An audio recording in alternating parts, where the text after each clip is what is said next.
Arcade's integration with Amplitude allows you to easily connect the dots between your product and Arcade for actionable growth. Let's start with talking about what the integration does. The Amplitude integration sends events triggered by viewers directly to your Amplitude project. Let's pretend this is a prospect clicking around on one of your demos. All click behavior is tracked in Arcade, which is then sent to Amplitude in real time.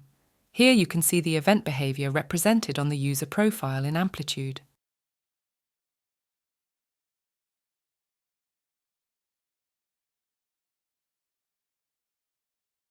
Now, let's talk about how you can set this up yourself. To find the Amplitude API key, go to Amplitude's Organization Settings pages. Go to the Projects tab under Organization Settings. Select the Amplitude project you're interested in sending Arcade events to. The API key is available when you click on **show***. Copy this API key, then paste it into the Amplitude API key field below. That's it.